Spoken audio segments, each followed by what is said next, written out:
Hey folks, welcome to How I Did Autovolt. So I started with sculpting the head, which is the most important part. But then the first sculpt I didn't really like. It wasn't cute.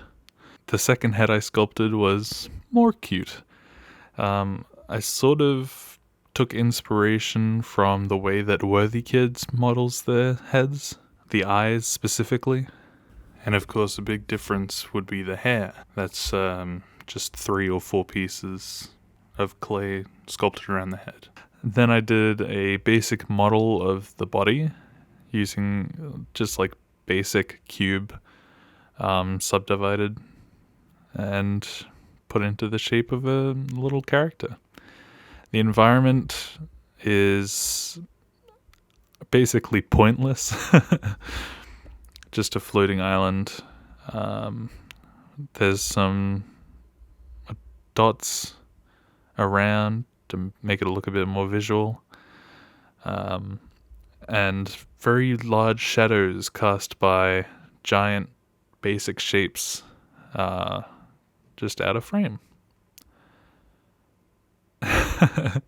The eyes were done with shape keys, very simple. The mouth, you can't really tell that it's moving.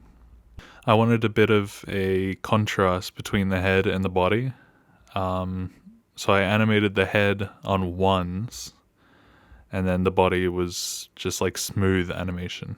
The way that I did the splat, the blood splat, the grimace shake splat was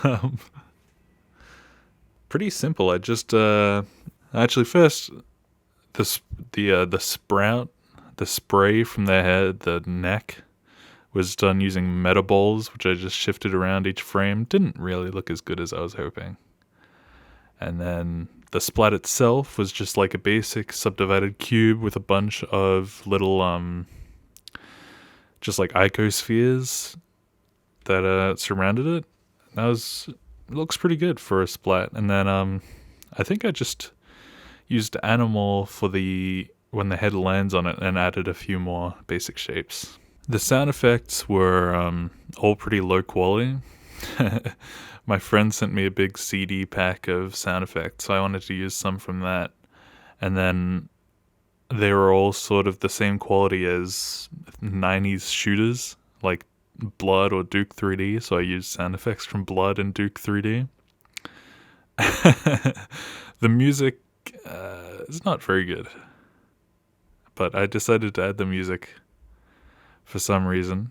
I just want to get better at doing music, which unfortunately means that music will not be good frequently until I get better. Just a few basic notes, and then when the body detaches from the head, then it sort of takes on a new instrument. Like, this is what the body music is. Should have been like more bassy, whatever. Also, can't really tell, but when the character looks at the machine that rang out, I tried to make the body look a bit more concerned than the head. You can't really tell because the body is mostly covered by the machine, and also the shadow of the head makes it all look pretty homogeneous under there. So, a bit unfortunate on that front. And then beyond that, I think that's pretty much all to cover. So yeah, thanks for watching.